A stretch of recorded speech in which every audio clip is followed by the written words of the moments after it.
Jadi terus terang Bapak Ibu sekalian, saya ini kebiasaan berangkat itu setelah subuh. Saya keluar itu sejak kepala dinas, saya kepala dinas kebersihan, saya ngontrol kota itu bersih apa enggak. Nah di situ saya ketemu, jadi tidak ada niat demi Allah. Saya berani disumpah dengan Quran. Saya tidak pernah niat blusukan atau cari-cari.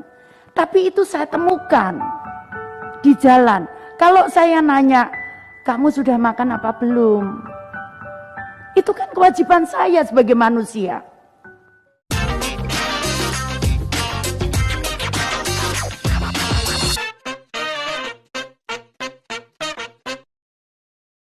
Sejak Bu Risma ditarik Jokowi ke Jakarta menjadi Menteri Sosial, mendadak banyak orang yang kepanasan. Gerak Bu Risma disorot sama mereka dan ramai-ramai beliau dibully.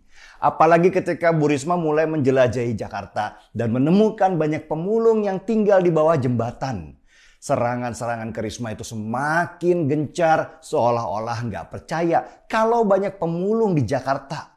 Kota yang sekarang dipimpin gubernur yang suci dan sempurna secara kata-kata dan citra, bukan secara kerja nyata.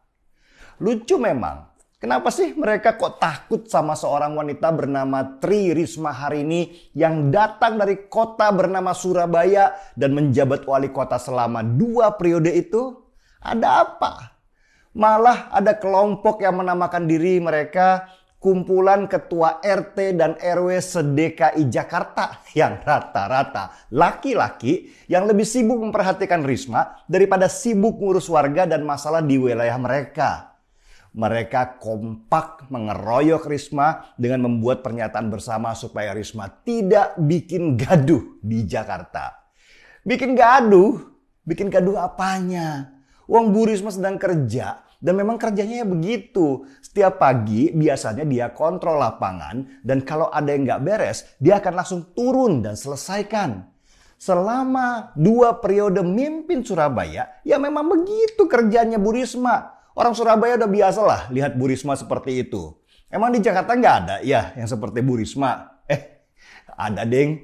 Dulu namanya Ahok. Orangnya kerja beneran. Kalian tendang hanya karena nggak seiman.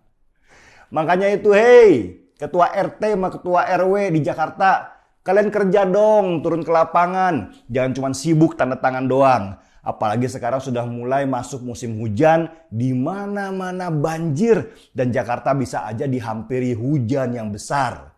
Siap-siap aja, jangan nanti pas banjir, kalian lempar tanggung jawab ke Anies Baswedan. Kan kasihan gubernur itu disuruh kerja keras padahal nggak tahu apa-apa. Yang menarik dari Partai Demokrat juga ramai-ramai menyerang Risma. Mulai dari Andi Nurpati, mantan anggota KPU yang sekarang sembunyi di Demokrat, juga sibuk menyerang Risma. Dia bikin tweet sinis. Adakah mensos kesulubar? Maksudnya Andi Nurpati nyindir Risma supaya kesulubar yang habis gempa daripada sibuk pencitraan di Jakarta. Dan akhirnya Andi Nurpati pun malu besar karena pas hari di mana dia nge-tweet, Risma itu sudah sibuk mengatur logistik dan bantuan untuk warga Sulawesi Barat yang terdampak gempa. Ada lagi juga dari Andi Arief, petinggi Partai Demokrat yang pernah ketangkep polisi karena narkoba dan ditemukan bersama seorang wanita lengkap dengan kondom bergerigi di dekat mereka. Nggak paham saya juga fungsi kondom bergerigi itu. Mungkin supaya ada geli-gelinya waktu mereka berdua main tiup-tiup balon merayakan salah satu dari mereka yang sedang ulang tahun. Kata Andi Arief di tweetnya, jadi menteri yang nggak banyak berpikir itu ya mensos, tinggal bagi-bagi apa-apa yang sudah dianggarkan oleh APBN. Jadi rangkap jabatan nggak ada masalah. Mungkin Andi Arief dulu waktu SBY jadi presiden pengen jadi mensos tapi nggak kesampaian. Karena kerjaannya buat dia mudah dan nggak banyak berpikir. Bisa disambi sambil nyabu dan tiup-tiup kondom bergerigi yang rasa duren atau vanila. Yang terakhir muncul pakar Pancimatika dan Pompamatika yang sangat suka kalau ada kasus video porno artis Roy Suryo yang dengan sinisnya nyindir Risma yang lari karena ada gempa. Kata Roy Suryo, kasihan, bingung cari angle foto.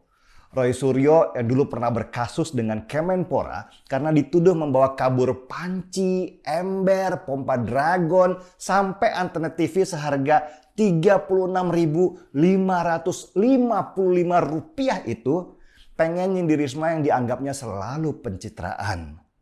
Roy Suryo lupa, padahal waktu dia jadi Menpora, dia juga senang sekali dengan pencitraan. Sampai saking semangatnya pencitraan, dia lupa syair lagu Indonesia Raya. Menjak hari Selasa, ternyata juga menyaksikan pertandingan ini dan di sanalah tanah airku. Ayo. Yang buat penasaran saya adalah, kenapa mendadak ramai-ramai orang Demokrat menyerang Risma? Ada apa? Segitu berbahayanya kah Risma buat Partai Demokrat? Saya langsung konteks sana konteks sini untuk meyakinkan teori saya bahwa ada sesuatu di sini. Dan dari hasil telepon dengan sumber-sumber yang meyakinkan, akhirnya didapatlah sebuah kesimpulan bahwa serangan kepada Risma itu berujung dari Pilkada 2022 jika nanti diadakan. Kita tahulah Partai Demokrat sekarang sedang di ujung tanduk sekarang ini. Kalau mereka nggak waspada, bisa-bisa partai yang pernah berkuasa selama 10 tahun ini nggak punya kursi lagi di DPR RI.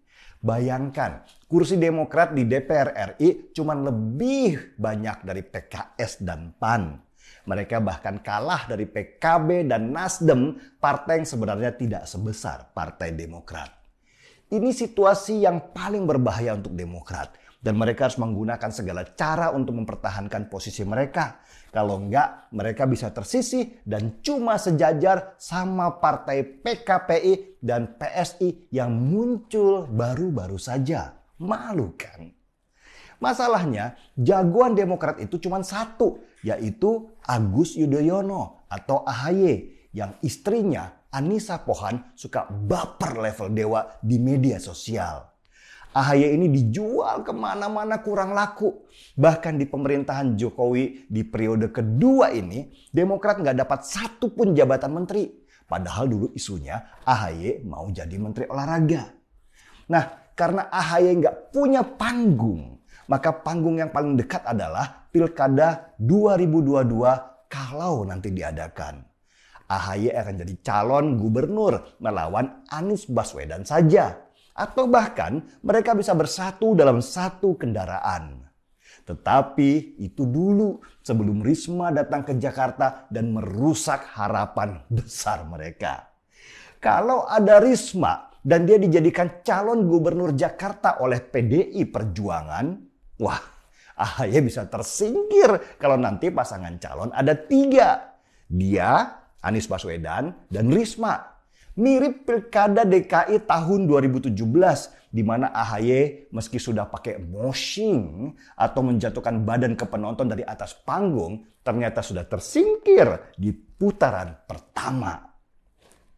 Risma buat AHY dan Demokrat adalah ancaman besar. Karena itulah dia diserang beramai-ramai. Menarik kan? Kita seruput kopi dulu kalau begitu.